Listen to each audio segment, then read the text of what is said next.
The Nightmare Unicorn sponsor is Talon Pardun, who enjoys complicated games but happens to be bad at explaining them.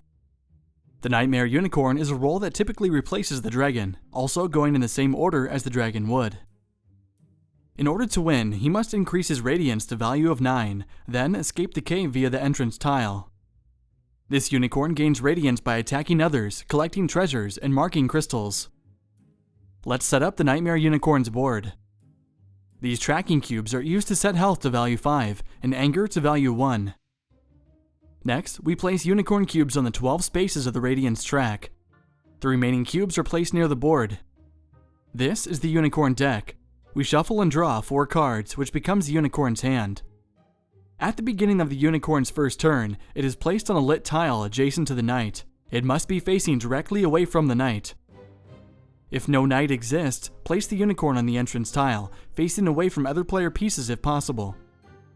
The Nightmare Unicorn's turn is made up of 2 phases. 1. Perform actions. 2. Replace hand and reset anger. The unicorn has 4 stats. Spirit is the number of cards the unicorn draws to make a new hand at the end of his turn. Pace is the number of actions he can perform during his turn. Armor is how the unicorn defends against attacks from other players. And clarity is the number of cards the unicorn reveals when forced to teleport. Phase 1. Perform actions. The unicorn may perform actions by playing cards from his hand during this phase. The unicorn can perform a number of actions up to his pace value, which starts out at 3. Once actions equal a number to pace have been performed, or the unicorn chooses not to perform any more actions, he moves on to the next phase. The unicorn has 3 actions: move, turn, and teleport. One action must be complete before performing another. In order to move or turn, the unicorn must play a card that shows move or turn. The card is discarded after resolution. In order to teleport, the unicorn must play 2 cards at once. Teleportation will be gone over near the end of the video. Some of these cards show an angry action. When these are played, anger is increased by 1, then the action is performed. Anger can never exceed 3. As the unicorn performs actions, he will have the chance to mark crystal tiles with unicorn cubes and collect treasures. If the unicorn is using an angry action, he cannot mark crystal tiles or collect treasures. The move action. When move is performed, the player moves the unicorn piece forward in the direction it is facing. It is moved the number of spaces listed on the card. The piece must be moved as many number of spaces possible up to that number. If the unicorn enters a dark tile, it is revealed. If he hasn't finished his move, he must orient the tile so that the move can continue onto this next space in a straight line. If the tile cannot be oriented so as to continue movement, movement stops. Once the unicorn enters a tile with another player, an attack immediately occurs. When ending a move on a crystal tile that does not hold a unicorn cube, he places a cube on it to gain 1 radiance. If the unicorn ends movement on a space with a treasure, he can collect it to gain 1 radiance. Outside of the unicorn's turn, he cannot mark tiles or collect treasures. The turn action. The unicorn turns in the direction indicated on the card, either 90 or 180 degrees. During this action, if the unicorn is on a crystal tile not marked with a cube, he may mark it to gain 1 radiance. Additionally, while turning, the unicorn may collect a treasure on that space to gain 1 radiance. Phase 2. Replace hand and reset anger. All cards in the unicorn's hand are discarded. Then, a number of cards equal in value to spirit are drawn.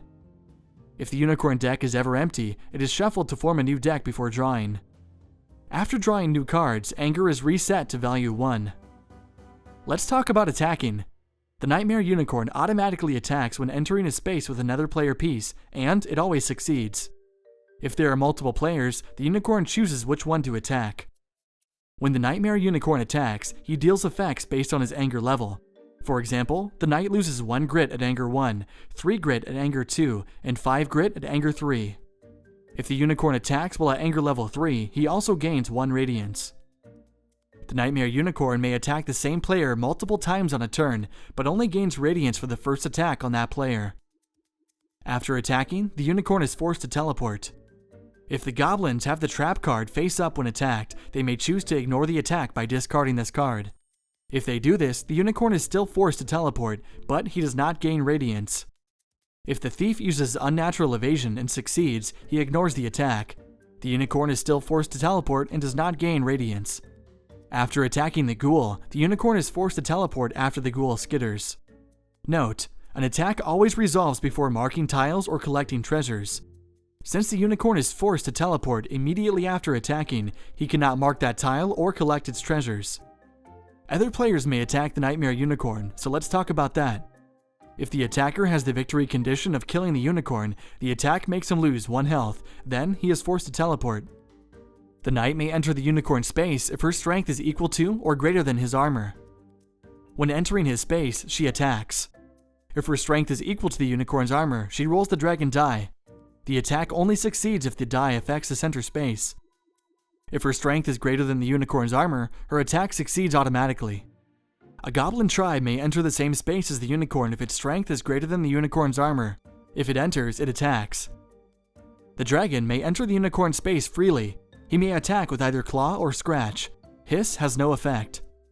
Claw counts as eating 1 goblin, while scratch counts as eating 3. If the unicorn enters his space with a flame wall, he is forced to teleport.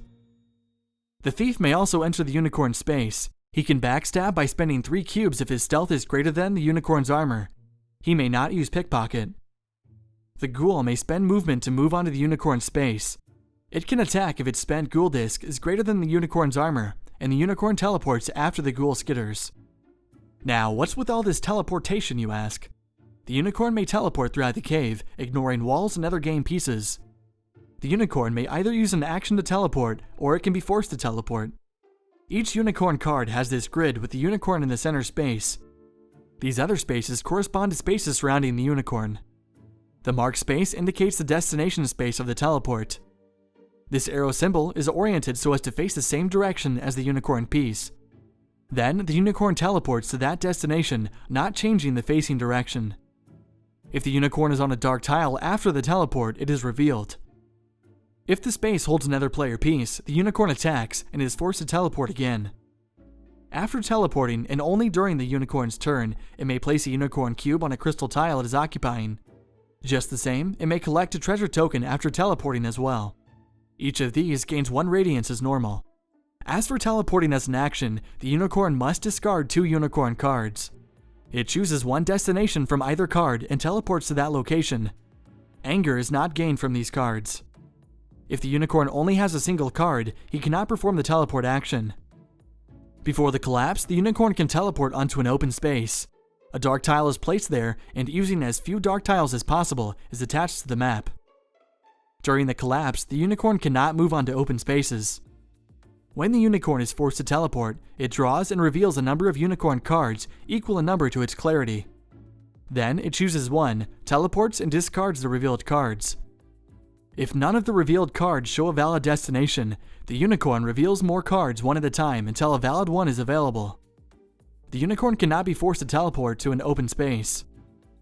If there are multiple treasure tokens on a space, the unicorn may collect them all, gaining 1 radiance for each one. Treasure is always returned to the cave. If a crystal tile with a unicorn cube is collapsed, both are removed, but the cube is not returned to the radiance track. As unicorn cubes are removed from the radiance track, they are placed on upgrades. Upgrades to spirit, pace, armor, and clarity immediately increase that stat. The unbridled upgrade immediately increases anger by 1. Then, during the second phase of the turn, anger resets to value 2 instead of 1. This displacement blast upgrade gives a new action. When playing this action, a card is played. Then, the marked tile on the card is removed. This may only be performed once per turn. Sometimes, the unicorn will be forced to move. It cannot be forced to move through walls, onto dark tiles, or onto spaces with other players. If a collapsing tile forces movement, the unicorn is instead forced to teleport. A note about dragon gems. In games with a dragon player, the unicorn can also collect dragon gems to gain radiance. If one is collected, the dragon die is rolled. If the center tile is affected, no radiance is gained and the unicorn is forced to teleport. Otherwise, the unicorn gains 1 radiance. Dragon gems are always returned to the dragon. This concludes our video on the Nightmare Unicorn. Thanks for watching. The executive sponsor of this series is Mario Flores. The wall sponsors are Willcock and Florian Motz.